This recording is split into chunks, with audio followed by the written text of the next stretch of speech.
Assalamualaikum warahmatullahi wabarakatuh. Salam sejahtera. Perkenalkan, nama saya Mardiana sebagai peserta Latsar CPNS 2021. Saya akan mencoba penerapan nilai-nilai dasar komitmen mutu di unit kerja saya, yaitu SD Negeri nomor 010007 Bagan Asahan, Kecamatan Tanjung Balai, Kabupaten Asahan. Podcast ini dibuat untuk menyelesaikan tugas agenda 2 Latsar CPNS tahun 2021 yang diampu oleh Bapak Dr. Andes Abdul Rajab MM sebagai Widya Iswara. Komitmen mutu dapat diartikan sebagai janji pada diri sendiri atau orang lain yang tercermin dalam tindakan untuk menjaga mutu kinerja pegawai. Nilai dasar komitmen mutu ada 4, yaitu efektivitas, efisiensi, inovasi, dan orientasi pada mutu. Efektivitas berarti sejauh mana seseorang dapat mencapai tujuan yang ditetapkan atau berhasil mencapai apapun yang dicoba kerjakannya. Diukur dari tercapai tidaknya target yang direncanakan, baik dari capaian jumlah maupun mutu hasil kerja. Sebagai guru kelas 6 SD, efektif tidaknya program pembelajaran yang saya buat dibuktikan oleh berhasil tidaknya siswa saya dalam menguasai pelajaran tersebut.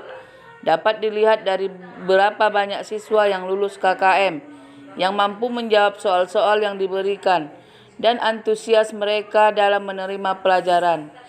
Jika program saya tidak membuahkan hasil yang memuaskan terhadap perkembangan pembelajaran, maka saya harus menemukan cara lain yang bisa memberikan hasil yang lebih baik. Nilai yang kedua adalah efisiensi. Efisiensi adalah jumlah sumber daya yang digunakan untuk mencapai tujuan. Dapat diukur dari penghematan biaya, waktu, tenaga, dan pikiran dalam menyelesaikan kegiatan. Contoh penerapan efisiensi ini dalam unit kerja yang saya jalani adalah dalam pembuatan rencana pelaksana pembelajaran atau RPP. Saya harus menyesuaikan alokasi waktu yang harus hanya 35 menit dalam 1 jam pelajaran dengan banyaknya materi yang ditentukan oleh kurikulum.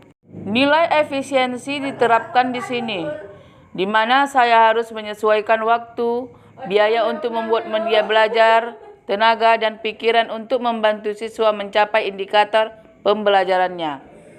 Nilai yang ketiga adalah nilai inovasi, menunjukkan adanya kreativitas aparatur untuk mengembangkan suatu yang baru dan berbeda dari yang sebelumnya.